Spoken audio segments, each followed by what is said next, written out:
so this is Billie and CW Younger.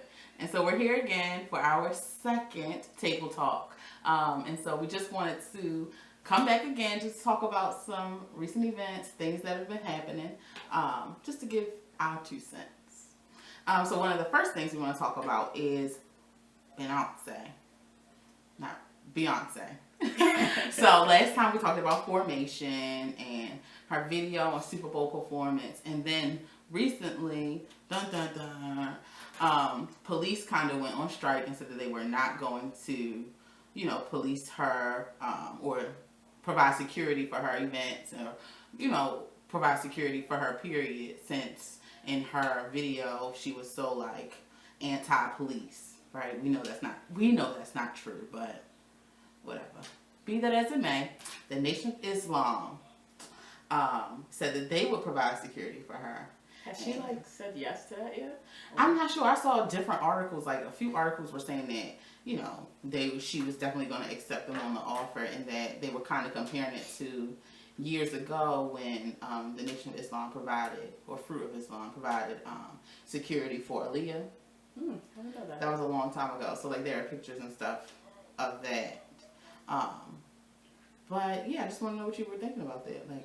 Like the thing that gets me is that, I read that the NYPD was we'll provide security if she apologizes. Y'all not her mother? Y'all not her mother? What she gotta apologize for?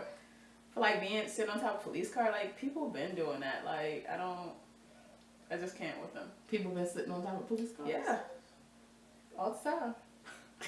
I never sat on no police car. You should try it. I haven't, but you should try it. Right, and I'm also not Beyonce. They ain't locking me up. But I just think that's really paternalistic. Apologize to us first, and then we'll help protect you. I think it's good that the Nation of Islam is kind of stepping up, offering support in terms of security. But I also think about a few years ago. Was it last year even? When Minister Louis Farrakhan was saying to Jay-Z that he needed to make sure that Beyonce covered up. And so it's really weird. It's you deserve our protection now, since you're, creating this idea or speaking out against police brutality, but not in your costumes and in your gowns that might be revealing. In that instance, the priority is you needing to cover up. We don't care about your security. But I guess back then the police were protecting her, so it's kind of okay, they're protecting you. But I mean, it's within their belief that, women remain, I guess if you want to say modest, you know what I'm saying? Married women. But, I mean, he understands the, financial outcome of protecting Beyonce. Y'all not, I don't think you're going to protect her for free. I don't know. I just feel for me, the offer seems underhanded. I don't like it. Maybe it could be that, what she wears isn't a huge deal anymore, and we just see her having a need, and we're going to fill this need. You know what I mean? And so I think that's awesome if that's what it is. But it also is just so heartbreaking, because it seems like her protection in some ways is conditional. Mm-hmm. So it's not unconditional protection, unconditional support, or anything like that. But you need to, give off this message in order to receive our support in this way. I mean, yeah, but they can't be down with her if she wasn't speaking, I guess, what they speak. They're black empowerment. And Beyonce wasn't exactly like that all this time. You know what I'm saying? This is the first time, even though I know she gives to different charities, but this is the first time that I felt like she was, coming into her blackness in front of an audience. I don't know her private life. I don't know her like that. Maybe one day I'll know her, and we can drink tea together. What? But right now I don't. So, I don't even know what I was talking about. I'll take a time out. I think that it's cool that they are willing to protect her if she accepts their offer You know what I mean? But I also think that she the Black Bill Gates, and she can do whatever she wants. Like she can start her own security company. True. You know what I mean? And have them protect her. So Blackish, dun dun dun. That's like my thing. But anyway, so like when did it come on? Wednesday. This past Wednesday. Blackish, the TV show on ABC, aired an episode. It was called Hope. And so pretty much the entire episode was kind of Andre, who was like Anthony Anderson, and Rainbow, Tracy Ellis Ross, and their kids and everything, grandfather, grandmother, were like sitting in front of the TV, and they were watching protests, trials, and a whole bunch of things were going on TV, and they kind of all had these different perspectives or were engaging the issue of police brutality and institutional racism from different perspectives. So they all had different perspectives and had different responses to it, and they were trying to figure out for a large part of the episode whether or not to tell the two younger kids, the twins, anything about what was going on. They had them going through the menu. Yeah, they had them going through menus, right, trying to distract the kids. And like Diane especially, well, I ain't going to talk about little boy, but Diane is like super smart and like attentive and stuff like that, so she knows something is going on. But the little boy's just like kind of aloof to anything. And so they were trying to figure out how to tell them and kind of had different perspectives. So I know a lot of what I saw on Facebook were people sharing Andre's like monologue about hope and about when President Barack Obama and First Lady Michelle Obama got out of the limo and were walking up the street or whatever. I don't know what street it was. The street? Yeah, the street. And like how there was like this feeling of like, oh shit, like what's about to happen, like afraid that somebody would snatch the hope that they gave us as the first Black family, would snatch that from us. And so, I mean, I like the episode. I love the episode. Like, I know I saw like some people had problems with it since they, I mean, a lot of the problems stem from like, because they compare to the Cosby Show.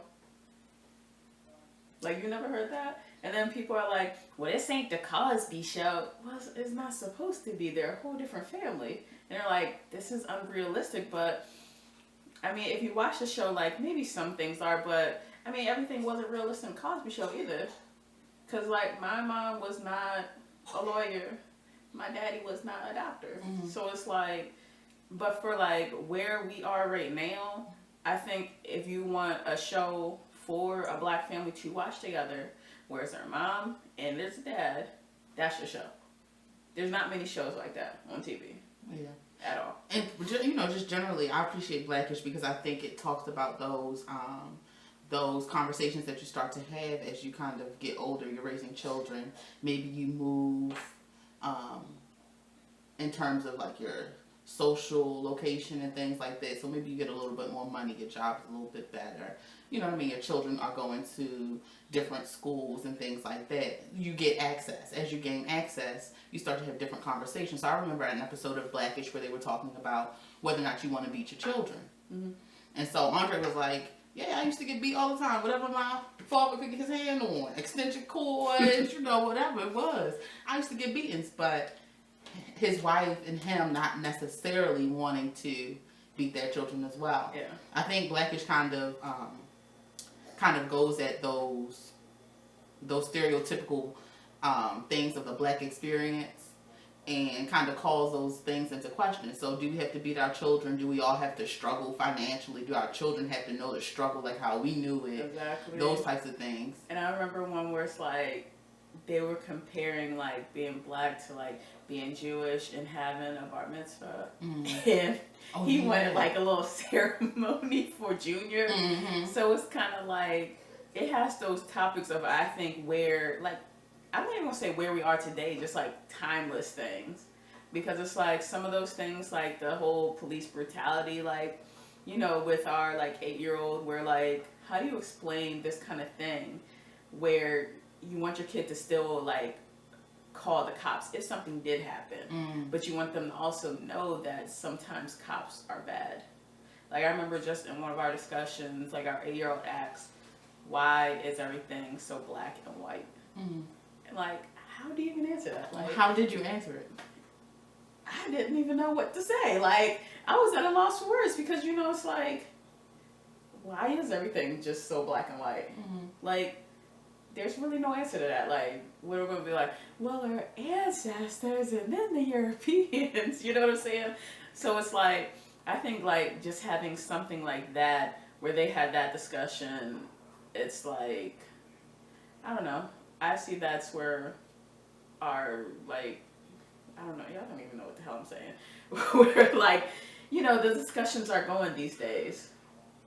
Yeah, and that's why I like the episode, because I feel like in terms of the characters and the perspectives that they were offering, I think that I can relate most to Rainbow and to Junior, because I think that Rainbow was interested in trying to protect her children, trying to, you know, make sure that they weren't hopeless, because it is a really difficult conversation to have in terms of how do you maintain hope when your very existence is being challenged or is placed in these dangerous situations just by education, by the water we drink, by the environment, by all of these things.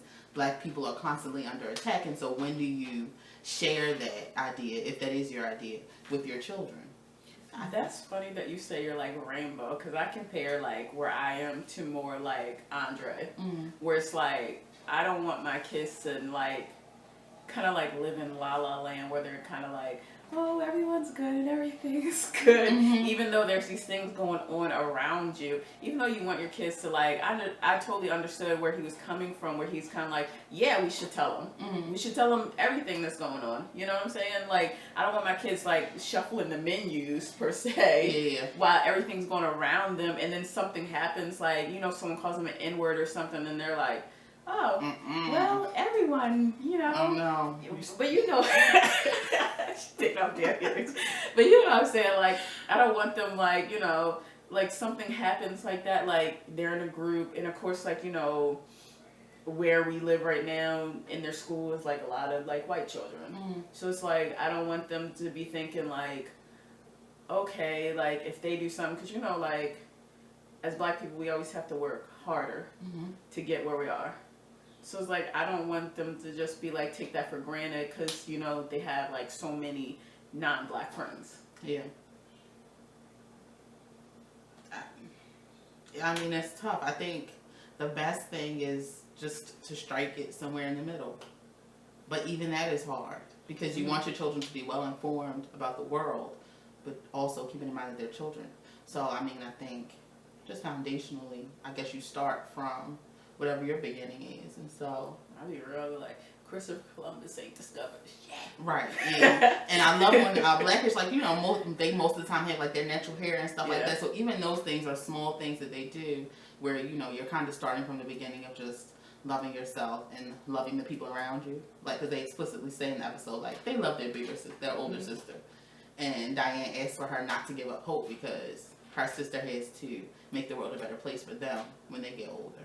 And so I think that between Andre and Rainbow, they are creating a space for their children to navigate the world safely. Without being lunatic. Kendrick Lamar. So, if you guys have not watched it, you need to go watch his Grammy performance. Because when you saw those people in the audience, they were just like...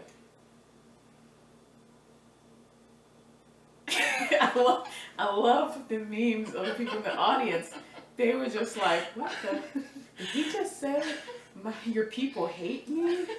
And it's trying to like, kill us? No, I would never do that. Not my people. Like, who allowed him to come on stage? And I was just wondering, because, you know, you had like him coming out there, him and the guys are in the chains. And then, like, you know, they kind of like break out the chains. And I see like, you know, they had the African dancers, so I see it's like, you know, the ancestors are calling him toward them. Like, he goes out there, he's rapping, they're dancing, you got a fire behind him. It was a lot. It was a lot, but it was a lot, like it was a good a lot. And his cornrows was popping. No, they wasn't. But that's the point.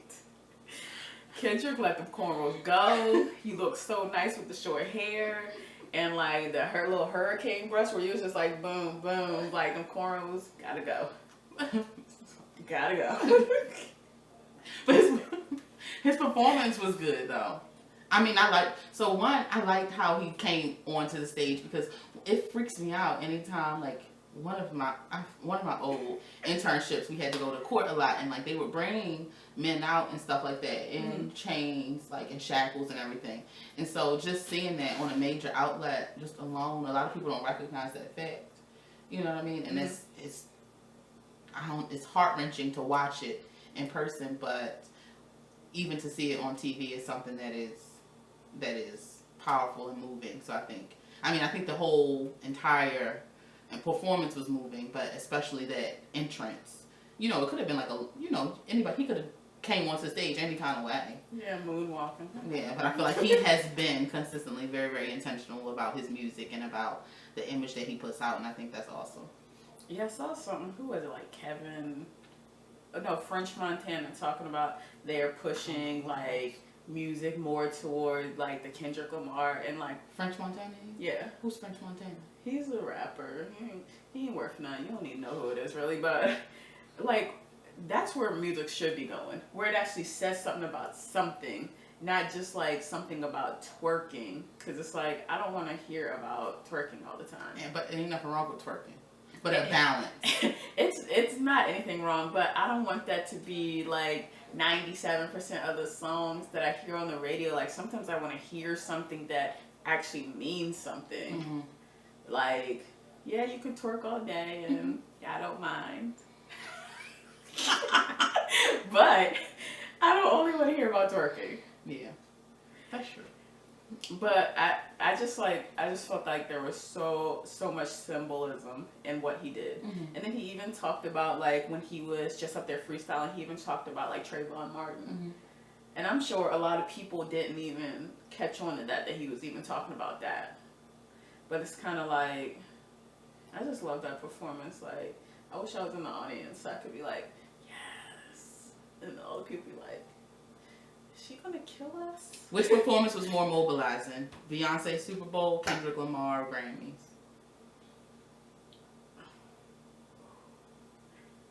I would say probably Beyonce. Really? Because I would only say that because no one really, after the fact, objected to Kendrick's performance. That's the only reason I would say that. Like, people are like, Kendrick, that's always Kendrick. He does deep stuff like that. But you don't usually see Beyonce doing stuff like that. You know what I'm saying? So it's like, that's the only reason I say that. And like, she had the bigger controversy, and then like, do you see like, you know, the like Fruit of Islam, like, oh, we're gonna protect you now, Kendrick. You know what I'm saying? So it's like, I think that ended up bringing more people together than the Kendrick performance, even though I loved his performance more. Okay. Well, I did see, I posted on my page a meme that has like them at the basketball game at like. Oh yeah, I saw that. And I just feel like Beyonce and Kendrick Lamar need to get together and do this Formation remix. And oh my gosh, yes. That'll be awesome. Don't tease me with that. Like, and then Jay-Z said they're gonna start a riot. Yeah. I love that meme because Jay-Z was just sitting there like, right? Yeah, what y'all talking about? And they just like, okay, so tune back in on March the 13th, which is of course on a Sunday, 2 weeks from now, for our third episode of the Table Talk. See you later. Shimmy for the camera.